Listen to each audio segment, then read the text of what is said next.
2019년 새해가 밝았습니다. 올해 주일 강단은 창세기를 가지고 처음부터 끝까지 12월까지 말씀을 강론하게 되겠습니다. 오늘은 그 강론 첫 번째 시간으로 창조자라는 제목으로 말씀을 전하고자 합니다. 잠시 기도하겠습니다. 전능하셔서 이 세상을 창조하신 하나님 아버지, 2019년 새해를 시작하는 첫 주일에 말씀을 듣고자 이 자리에 올라왔습니다. 하나님의 말씀은 생명이며 우리 영혼의 양식임을 고백하며 이 말씀을 즐겁게 묵상하고 이 말씀대로 사는 것이 저희들의 가장 큰 기쁨임을 고백합니다. 하나님, 오늘 또 말씀을 들을 때 주의 성령께서 역사하셔서 마치 이른비가 내리듯이 저희들의 메마른 심령을 말씀의 은혜로 충만케 하여 주시옵소서. 또 이 말씀을 붙들고 한 주간을 승리하게 하시옵소서. 주 예수 그리스도 이름으로 기도하옵나이다. 아멘. 여러분, 우리가 사용하는 성경의 첫 번째 책의 이름은 창세기입니다. 하지만 창세기라는 책의 이름은 영어 성경의 명칭입니다. 영어 성경은 알렉산드리아에서 발간된 70인용 성경의 게네시스라고 하는 단어를 차용해서 영어로 제네시스 이렇게 부르게 되었고, 한글 성경은 그런 성경의 이름을 그대로 가져와서 창세기라 이름을 붙여서 오늘까지 사용을 하고 있습니다. 하지만 구약 성경의 최초 독자였던 히브리인들은 창세기를 창세기라 부르지 않았습니다. 창세기를 어떻게 불렀느냐면 베레시트라고 불렀는데, 이것은 토라식의 명칭입니다. 그래서 히브리인들은 성경의 이름을 어떻게 불렀냐면 성경의 첫 번째 단어가 그 책의 이름이 되는 겁니다. 그래서 창세기는 태초에가 이름이 됩니다. 그래서 베레시트라고 부르게 되었고, 출애굽기는 이는 무엇의 이름들이니라 하는 뜻의 벨레 쉐모트 이렇게 부르게 되었고요. 레위기는 그리고 그가 부르셨다 이런 단어로 바이크라, 민수기는 무엇의 광야에서라고 말할 때 베미드 바르라고 부르게 되었고, 신명기는 이는 말씀이니라 하는 첫 번째 단어를 따서 엘레 하드바림 이렇게 부르게 되었습니다. 창세기는 66권 가운데 첫 번째 책입니다. 그래서 이 세상의 모든 출발, 시작, 기원, 권원 그런 것들을 창세기는 이야기합니다. 세상의 하늘과 땅과 천지 만물의 시작을, 그리고 언어의 시작을, 민족의 시작을, 문명의 시작을, 타락의 시작을, 구원의 시작을, 심지어 농업과 산업의 시작을, 음악의 시작을 다루고 있습니다. 하지만 창세기는 모든 것의 시작을 말하고 있음에도 불구하고 단 하나에 관해서만큼은 시작을 설명해 주지 않고 있습니다. 그 존재는 시작이 없기 때문이며 끝도 없는 존재입니다. 바로 게네시스 데우, 하나님의 시작입니다. 창세기는 모든 시작이 다 나오지만 하나님에 대해 하나님의 시작은 말하지 않습니다. 왜 말하지 않는 거죠? 하나님은 시작이 없기 때문에 하나님의 시작을 말하지 않습니다. 그분은 오히려 존재하는 모든 것들을 존재하게 하시는 하나님이십니다. 그래서 우리 성경은 하나님 이렇게 나오지만 히브리어 원문은 엘로힘으로 이야기합니다. 전능하신 하나님. 그리고 2장에 가면 여호와 하나님, 야훼 하나님 이렇게 하나님의 이름을 부르고 있습니다. 이제 저와 여러분이 1년 동안 이제 창세기와 좀 친해져야 되겠습니다. 처음부터 끝까지 할 텐데, 창세기가 총 몇 장이죠? 50장으로 이루어져 있어서 하루 한 주에 한 장 순서로 나갈 생각입니다.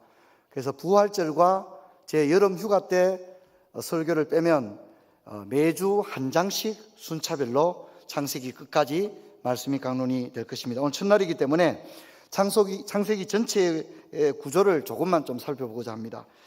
창세기는 1장부터 11장까지는 사건들을 다루고 있고, 12장부터 50장까지는 족장들, 4명의 족장들이 나오는데 그 가운데 야곱의 이야기를 가장 많이 할애하고 있습니다. 또한 창세기는 1장, 2장까지는 아무 문제가 없습니다. 죄가 아직 들어오지 않았기 때문에. 그래서 1장과 2장은 창조의 가장 원형이 전혀 훼손되거나 파괴되지 않은 보시기에 심히 좋았던 상황이 그대로 있는 것이 1장과 2장입니다. 하지만 안타깝게도 3장에서부터 균열이 시작됩니다.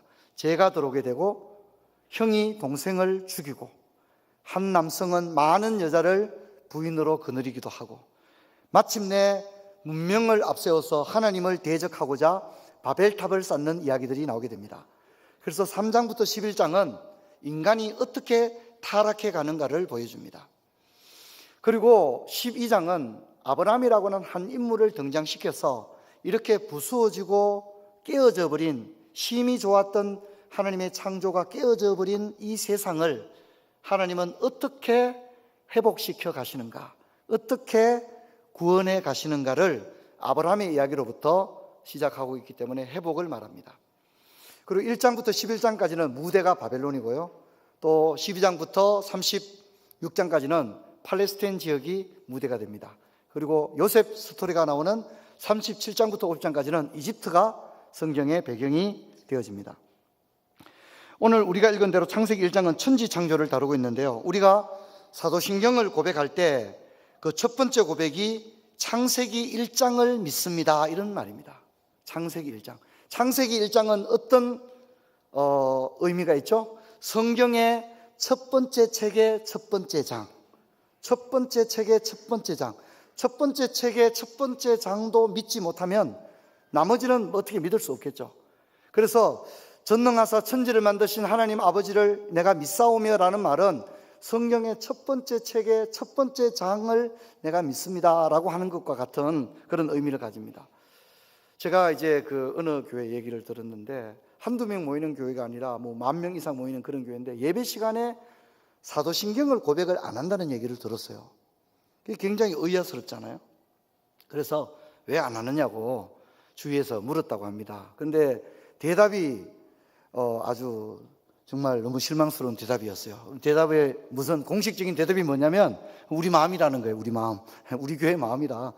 예배 시간에 사도신경을 하든 말든 그건 우리 마음이다, 그래 얘기하는데 그건 굉장히 안타까운 일이 아닐 수 없습니다.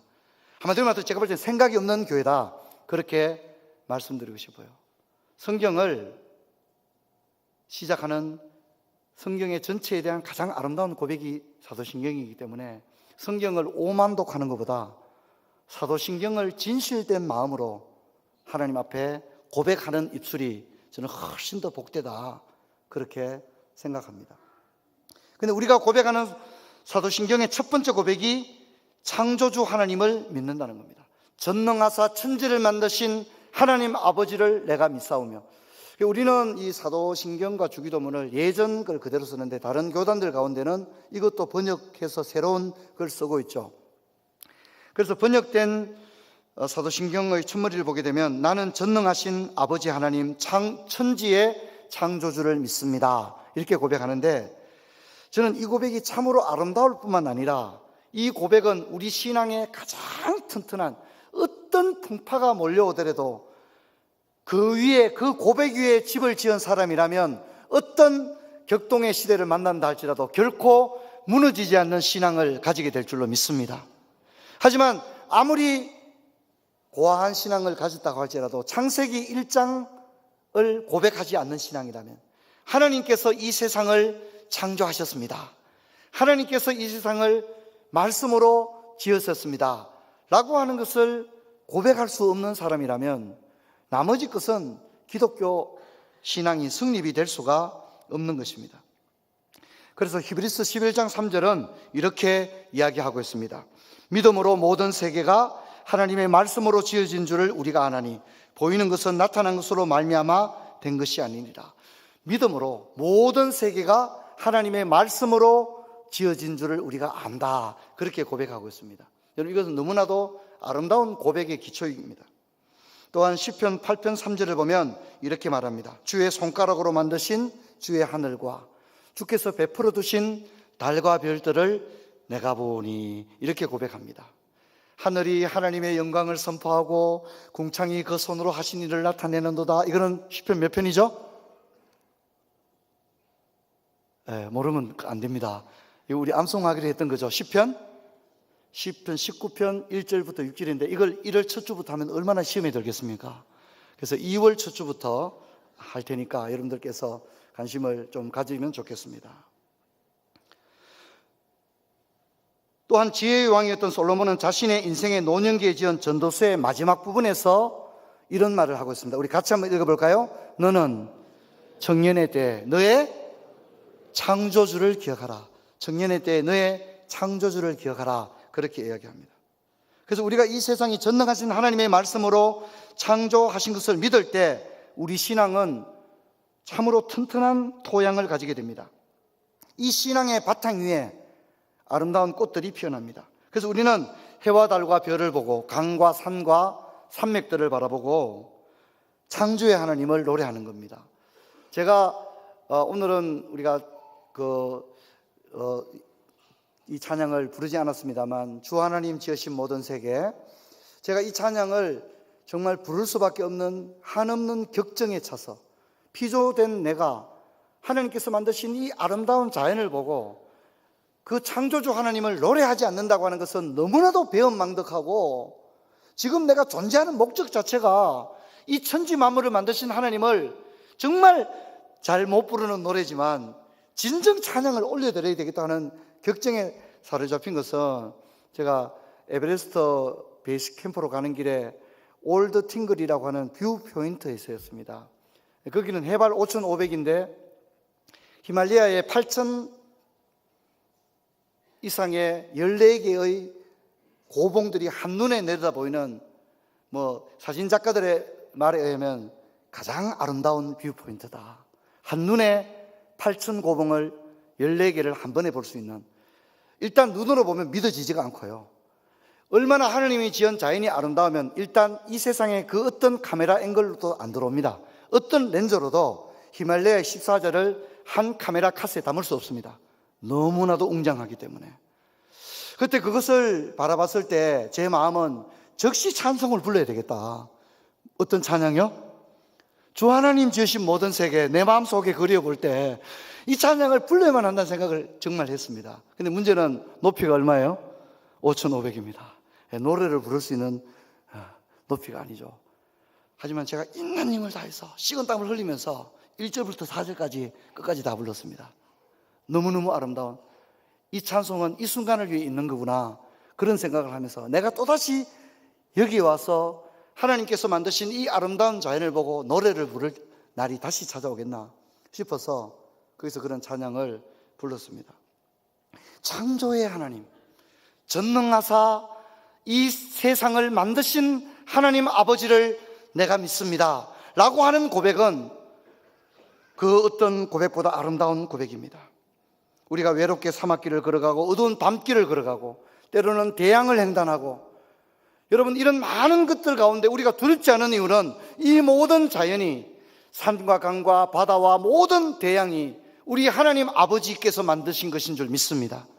그렇기 때문에 우리는 기꺼이 찬양하고 또 두렵지 않은 것입니다. 이 세상을 만드신 하나님이 나의 아버지시기 때문에 두렵지 않은 것입니다.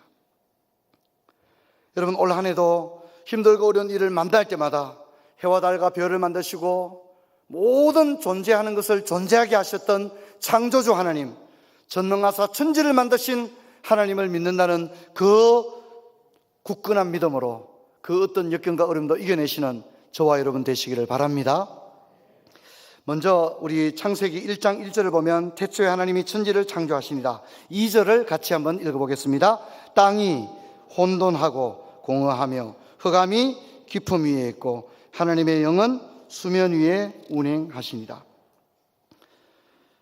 창조는 6일 동안 이루어졌지만 첫 번째 3일과 두 번째 3일로 나누어 볼 수 있습니다. 첫째 날에는 빛이 있으라고 했고요, 둘째 날에는 하늘이 있으라고 했고, 셋째 날에는 땅과 바다, 넷째 날에는 해와 달과 별을, 다섯째 날에는 또 온갖 생물들을, 여섯째 날에는 땅의 짐승과 사람들을 만드셨는데, 첫 번째 3일은 혼돈하고 공허하며 흑암이 깊음 위에 있었던 그것에다가 질서를 부여하기 시작합니다. 흑암만이 있었습니다. 흑암이 캄캄했습니다. 그런데 빛이 있으라고 하니까 비로소 빛과 어둠이 나뉘어지게 되었습니다. 빛과 어둠이라고 하는 질서와 균형을 이루게 되었습니다. 그리고 어디서 어디까지가 하늘이고 어디서 어디까지가 바다며 어디서 어디까지가 땅이라고 하는 것이 전혀 구분되지 않은 상황에서 하나님은 이것을 구분합니다. 그래서 하늘과 바다를 구분하시고 바다의 물을 드러나게 하셔서 드러난 부분은 땅, 육지가 되고 그렇지 않은 물이 모인 곳은 바다가 된다고 했습니다. 그러므로 첫 번째 3일은 세상의 배경, 공간을 만드셨습니다. 나머지 3일은 이렇게 준비된 공간에 하늘에, 바다에, 육지에 하나님께서 각기 조화롭게 자신의 창조품들을 하나하나 채워가셨습니다. 하늘에는 해와 달과 별을, 또 바다에는 생물을, 하늘에는 새들을, 그리고 땅에는 짐승과 사람을 만드셨습니다. 그리고 이 모든 창조의 정점은 사람을 만드신 것이었습니다. 인간은 모든 피조 가운데 가장 중요한 존재였습니다. 하나님께서 이렇게 말씀했습니다. 창세기 1장 26절을 보면 하나님이 이르시되 우리의 형상을 따라 우리가 우리 모양대로 우리가 사람을 만들고 그렇게 합니다. 그리고 지금까지 그분이 만드신 모든 것을 이 사람에게 다스리게 합니다. 사람으로 하여금 다스리게 합니다. 그리고 사람에게 복을 주시는데요, 우리 성경을 같이 읽겠습니다. 창세기 1장 28절에서 31절까지 함께 읽겠습니다. 하나님이 그들에게 복을 주시며 하나님이 그들에게 이르시되 생육하고 번성하며 땅에 충만하라. 땅을 정복하라. 바다의 물고기와 하늘의 새와 땅에 움직이는 모든 생물을 다스리라 하시니라. 하나님이 이르시되 내가 온 지면에 씨 맺는 모든 채소와 씨 가진 열매 맺는 모든 나무를 너희에게 주노니 너희의 먹을 거리가 되리라. 또 땅의 모든 짐승과 하늘의 모든 새와 생명이 있어 땅에 기는 모든 그대에게는 내가 모든 푸른 풀을 먹을 거리로 주노라 하시니 그대로 되니라. 하나님이 지으신 그 모든 것을 보시니 보시기에 심히 좋았더라. 저녁이 되고 아침이 되니 이는 여섯째 날이니라. 아멘. 그리고 하나님께서는 마침내 2장에 들어가면 천지 만물을 다 이루시고 안식하셨다, 그렇게 이야기합니다. 우리는 창세기 1장에서 너무나도 많은 교훈을 만납니다. 시작이 없고 끝이 없으신 하나님, 그리고 말씀 하나로 이 세상을 창조하신 하나님, 그리고 이 세상에 창조된 모든 것을 사람에게 다스리게 하신 하나님, 그리고 그 사람이 그것을 다스릴 수 있도록 특별히 사람에게 복을 주었습니다. 생육하고 번성하고 땅에 충만하라, 땅을 정복하라, 땅을 다스리라, 그렇게 해주셨고 그 모든 질서와 창조는 하나님 보시기에 심히 좋았더라, 그렇게 이야기합니다. 그러나 창조의 과정을 보면 오묘한 섭리를 우리는 몇 가지 발견하게 됩니다. 먼저 그분의 창조에는 질서가 있었다는 것입니다. 우리가 1장 2절을 보면 혼돈이라는 단어, 공허라는 단어, 흑암이라는 단어가 나옵니다. 여러분, 혼돈, 공허, 흑암은 완성된 느낌을 줍니까? 조금 어수선한 느낌을 줍니까? 어수선하고 아직 뭔가 이루어지지 않은 느낌을 주지 않습니까? 하나님께서는 이런 공간 가운데 아까 말씀드린 대로 질서와 균형을 본격적으로 부여하셔서 창조의 배경이 되는 공간을 만드신 다음에는 그 공간에 자신의 모든 작품을 하나하나 채워가시고 이 모든 것을 또한 인간에게 맡겨서 다스리게 했습니다. 그런데 이런 하나님의 창조의 과정은 단순히 창조 이야기로 끝나는 것이 아니라 하나님은 이 세상을 이렇게 창조하신 것처럼 우리의 인생과 우리의 가정을 향한, 심지어 우리의 자녀를 향한 하나님의 뜻도 이 오묘한 창조의 경륜처럼 진행이 된다는 것을 우리는 생각하게 됩니다. 성경을 한번 볼 텐데요, 시편 139편 13절, 우리 같이 한번 읽어보겠습니다. 주께서 내 장부를 지으시며 내 모태에서 나를 조직하셨나이다. 이 번역은 예전에 쓰던 개역 한글판 성경입니다. 이번에 바뀐 개역 개정은 주께서 내 내장을 지으시며 이렇게 나와서 내장창 좋아하시는 분들이 읽기에는 굉장히 부담스러운 언어 선택이라고 생각됩니다. 저도 몇 번이나 읽지만 정이 들지 않아요. 그래서 오늘 이 본문을 주께서 내 내장을 지으시고 이렇게 하려다가 예전 번역을 좀 가져왔습니다. 주께서 뭘 지었고요? 내 장부를 지으셨다, 이렇게 가져왔습니다. 그리고 나를 조직하셨다, 몸의 짜임새 맞게 조직하셨다, 이렇게 했습니다. 자, 그리고 139편 16절도 같이 한번 읽어볼까요? 시작. 내 형질이 이루어지기 전에 주의 눈이 보셨으며 나를 위하여 정한 날이 하루도 되기 전에 주의 책이 다 기록되었나이다. 이렇게 형질이 이루어지기 전에, 우리가 모태에서 첫 생명이 시작되는 첫날, 정말 형질이 시작되는 날이죠. 그런데 여러분, 이 형질이 시작되는 모습은 눈, 코, 입기, 또 손발 이런 게 있어요, 없어요? 도와주셔야 합니다. 있어요, 없어요? 없죠. 오늘 창세기 1장 2절처럼 뭐예요? 혼돈하고 공허하며 흑암의 캄캄한 가운데 있는 것과 같은 그런 상황이라는 겁니다. 그런데 형질이 이루기 전에 이제 생명이 막 시작되는 그 지점에서 누구의 눈이 나를 보고 계셨다고요? 창조자가 나를 보고 계시다는 거예요. 창조자가 왜 나를 보고 계신 거죠?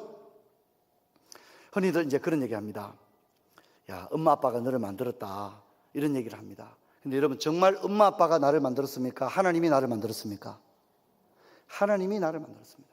주께서 내 장부를 지으시고 어디에서요? 모태에서 나를 조직하셨나이다. 나의 형질이 이루어지기 하루가 되기도 전에 주의 눈이 나를 보셨다고 말합니다.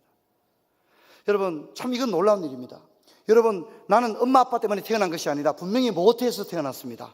엄마 아빠를 통하여 태어났습니다. 하지만 나를 지으신 분은, 나를 창조하신 분은 우리 부모, 육신의 부모님이 아니라 창조주 하나님이신 줄 믿습니다. 여러분, 이걸 아셔야 됩니다. 그래서 여러분 아이들이 좀 독특하게 태어난 아이들이 있을 수 있어요. 성격이라든가 또 어떤 특별한 재능들을 가지고 태어났는데 절대 고치지 말고 그대로 키우시길 바랍니다. 왜냐하면 하나님의 작품이니까. 내가 막 임의로 야, 너 뭐 성질 고쳐놔야 되겠어, 아닙니다. 그 성질도 주님이 주셨기 때문에 복된 줄 믿습니다. 아멘이 별로 없으시네요. 믿습니다. 여러분, 남편과 아내도 마찬가지입니다. 우리가 성질 고치려고 결혼한 게 아닙니다. 성질은 고쳐지지도 않을 뿐더러 그거 고칠 필요 없습니다. 주님도 주님이 지으셨으니까 서로 있는 모습 그대로 어떻게 해요? 사랑하고 이해하면서 그렇게 나가려고 노력해야 됩니다. 그리고 하나님께서 엄마의 특징 몇 가지를 가져오시고 아빠의 특징을 몇 가지를 가져와서 이렇게 했습니다. 그건 엄마 아빠의 결정한 게 아닙니다. 여보, 우리는 아이를 2대8로, 첫째는 2대8로 하고 뭐 그런 거 정한 게 아닙니다. 그건 하나님이 다 하셨습니다. 어떤 아이는 태어날 때 매우 특별한 재능을 가지고 태어나기도 하고 또 연약한 게 태어나기도 합니다. 저희 가정은 다 이 기관지가 약합니다. 겨울 되면 다 켈록켈록합니다. 근데 그것마저도 내 몸에 연약함이 있다 할지라도 그것도 하나님의 실수가 아니라, 여러분, 우리는 하나님께서 우리를 지으셨기 때문에 우리가 연약한 것마저도 하나님의 은혜인 줄로 믿습니다. 그래서 하나님께서 나를 지으셨다고 하는 분명한 사실, 내 자녀를 하나님께서 지으시고 모태에서 우리 아이의 모든 조직과 장기를 지으시고 형질이 이루어지기 하루가 되기도 전에 주님의 눈이 그 아이를 보고 계시고, 엄마 아빠는 이름을 지을 생각을 언제 하겠습니까? 애가 생긴지도 모르는데. 하지만 하나님은 벌써 그 이름을 생명책에 기록했다고 이야기합니다. 할렐루야. 여러분, 이 믿음을 가지기를 바랍니다. 근데 여러분 아이들만 그런 거 아니고 오래전에 아이였던 저와 여러분도 마찬가지입니다. 저와 여러분도 누가 지으셨다고요? 하나님이 지으셨습니다. 하나님께서 나를 지었다고 하는 분명한 확신과 신앙을 가져야 합니다. 그러므로 내가 태어난 것도 하나님의 창조행위입니다. 그리고 자녀를 가지게 된 것도 우연 이런 게 아닙니다. 하나님께서 창조행위를 우리 가운데 손수 행하신 것입니다. 자라서 남자와 여자가 만나 한 가정을 이루는 것도 하나님의 역사입니다. 이것도 하나님의 섭리며 새 가정을 만드시는 하나님의 창조행위입니다. 사돈과 우리 집에서 가정을 만든 게 아닙니다. 짝지어 주신 것은 하나님이신 줄 믿습니다. 하나님이 분명히 가정을 만들었다고 이야기를 합니다. 그러나 이 모든 시작을 보면 창세기 1장 2절처럼 혼돈과 공허와 흑암의 깊은 캄캄함이 있습니다. 처음에는 미약해 보입니다. 가정도 처음 출발하면 걱정됩니다. 야, 제대로 살겠나? 걱정이 됩니다. 그리고 실제로 혼돈과 공허가 있습니다. 또 미래에 대해서 캄캄함이 있습니다. 하지만 하나님께서 이 모든 것을 조화와 질서 있게 하시고 마침내는 보시기에 심히 좋았더라가 될 때까지 하나님은 당신의 창조 행위를 결코 멈추지 않는 줄로 믿습니다. 처음 시작할 때부터 보시기에 심히 좋았더라가 아닙니다. 그렇죠? 처음 시작할 때는 혼돈과 흑암이 있었습니다. 사업하시는 분도 그렇잖아요. 처음부터 보기에 좋은 게 어디 있습니까? 처음에는 야, 이거 사업이라고 할 수 있겠나? 이거 제대로 되겠나? 혼돈과 공허와 앞이 캄캄함이 있지 않겠습니까? 하지만 점점 모습을 갖춰 나갑니다. 체계가 잡히고 질서가 잡히고 규모가 생기고, 그래서 나중에 볼 때는 어느 누구에도 내놓아도 부끄럽지 않은 아주 건강한 기업을 이루게 되는 겁니다. 가정도 마찬가지고 우리의 인생도 마찬가지입니다. 우리 어린아이들도 처음에 태어나면 어때요? 우리 첫째 아이가 태어났는데 좀 충격을 받았어요. 왜냐하면 양수가 터져서 태어나서 애가 얼마나 쭈글쭈글한지 처음에 아내와 제가 너무 실망을 했어요. 실망하고 애가 다 이런가 선생님한테 물어봤어요. 애들이 본래 다 이러냐고. 그러니까 양수가 터져서 그렇다고. 좀 지나니까 이제 애가 색깔이 돌아오고 좀 예쁘더라고요. 여자애처럼 예쁘고 그렇더라고요. 아이들은 처음에는 눈도 못 뜹니다. 그렇죠?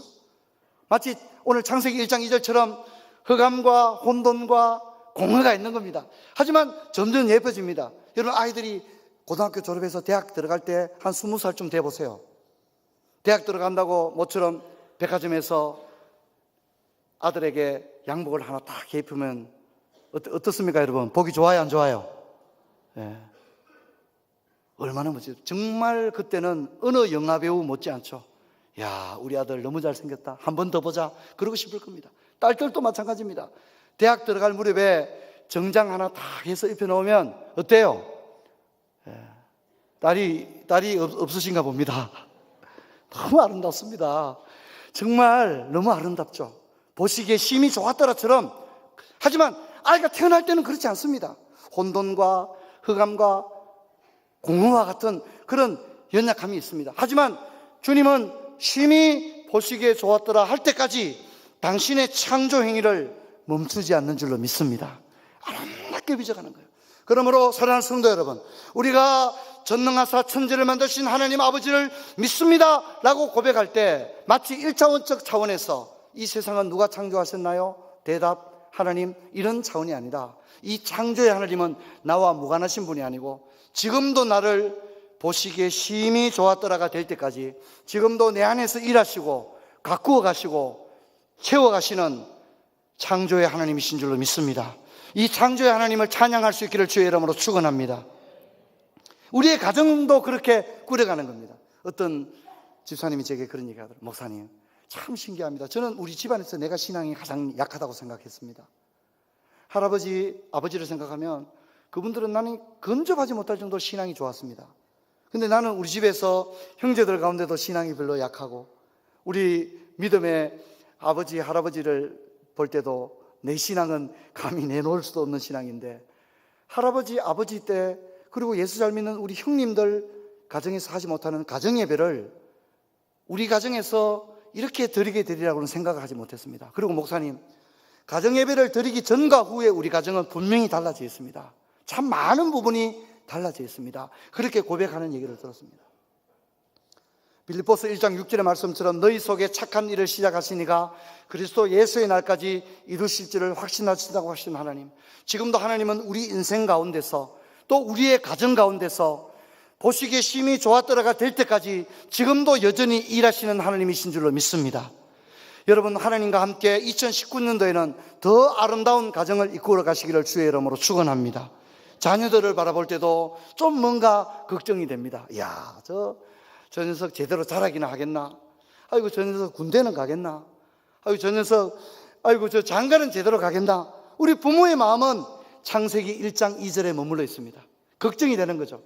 하지만 여러분, 그 아이를 창조하신 분은 하나님이신 줄 믿습니다. 그리고 그 창조하신 그 하나님은 그 부모도 얼마나 신경을 씁니까만 하나님도 그 아이 인생과 그 아이 속에서 하나님도 일하시는 줄로 믿습니다. 그래서 우리가 이것을 기억하며 믿음으로 나가려고 노력해야 됩니다. 다윗이 죄를 지었습니다. 죄를 짓고 나니까 지옥이 되었습니다. 마음이 지옥입니다. 찬송을 불러도 은혜가 되지 않고, 그 하나님을 열망하던 그 신앙은 온데간데 없어져 버렸습니다. 마음이 지옥이 되어버렸습니다. 다윗이 내가 이러면 안 되는데, 내가 마음을 고쳐먹어야지, 은혜를 회복해야지, 신앙을 회복해야 되지. 여러분, 다윗이 마음만 먹으면 은혜를 회복하고 신앙을 회복할 수 있습니까? 안 됩니다. 그래서 다윗이 기도합니다. 뭐라고 기도합니까? 우리 한번 따라 봅시다. 주여, 내 속에 정한 마음을 창조하시고, 정한 마음을 어떻게 해요?